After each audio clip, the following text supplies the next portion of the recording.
Hey, I'm Ted Vieira, and I've been shooting film now for about the past couple of months, and I've been using Tri-X for everything from Kodak. Tri-X, cool film, right? Contrasty, punchy, nice grain structure. And then I love that. I love photos that are contrasty and kind of punchy black and white. It's cool stuff. But the thing is, for my film shooting, that's mostly my personal work, which is mostly like street shooting, and it's mostly out at night. So poor lighting conditions, really poor light. So what I'll do is I'll push the film, this 400 ISO film, I'll push it up to 1600 ISO, and that allows me to get the kind of shots I want to get, right? Now the only thing is when you take a film that's already naturally contrasty like Tri-X, it's going to give you, by pushing it to 1600, you get more contrast. You get a more of a presence of grain. Beautiful look, right? It's a beautiful look. But man, sometimes I just want a little more detail in the shadows when I'm pushing it like that. I want a little smoother look, maybe just a little cleaner negative to work with. So I started shooting with HP5, right, from Ilford. Cool film. Still gives me those kind of silky dark tones, but gives me like a little bit more detail in the shadows. When I'm pushing it to 1600, yeah, I'm still seeing the grain, right? But a little less presence of grain there. So it's not so much in the midtones and highlights. Cool look. So I just kind of wanted to share some of the photos. I've shot with it for about 10 rolls now, and just kind of wanted to share some of those photos today. So these are some of the shots that I'm getting with Ilford's HP5.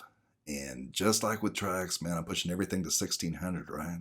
Because then I can get out in the afternoon and I can shoot, control everything with high aperture and shutter speed.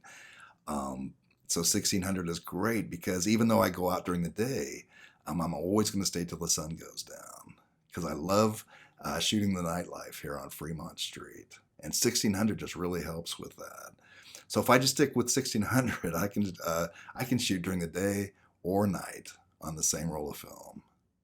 And if you do come to Vegas and you want to do some shooting, yeah, go ahead and go down to the Strip.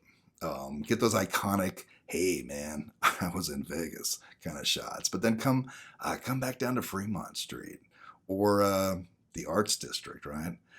It's just a lot more interesting in that part of town. You're going to get a lot more interesting subjects in your frame. So that's very cool. And with the HP5, I am getting the deep, silky blacks that I want, but I'm also getting a little bit more detail in the shadows, and that gives me a little more to work with. Also, I'm getting a little less grain in the highlights and in the midtones at 1600, and that gives me more to work with.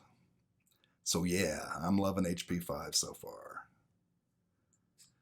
So if you're shooting film and you know you're going to go out in the afternoon, but you also know you're going to keep shooting, later into the night when it's dark, you're shooting 400 speed film, but go ahead and set your ISO dial on your camera to 1600, right? Now, if you do that, you're going to have to shoot the whole roll at 1600. You can't, it's not like digital where you can change the ISO for each shot. You can only develop a roll of film for one ISO setting. So just make sure that if you are developing your own film and you take this 400 film, you push it to 1600, just make sure that when you develop it, you compensate for that and you develop it as if it were 1600 speed film. Or if you send it into a lab, man, just make sure you let those guys know that, yeah, this film's been pushed to 1600, right? Okay, hey, Tri-X, cool film, contrasty, punchy, cool grain, got a great look. But yeah, man, Ilford HP5, beautiful look, a little more versatile, a little more flexible, especially when pushing to 1600. Gives me more to work with from the negative, and I love that. Okay. Hey, I'm Ted Vieira. If you have any questions, let me know. I'll answer anything I can, and I will see you in the next video. Thanks.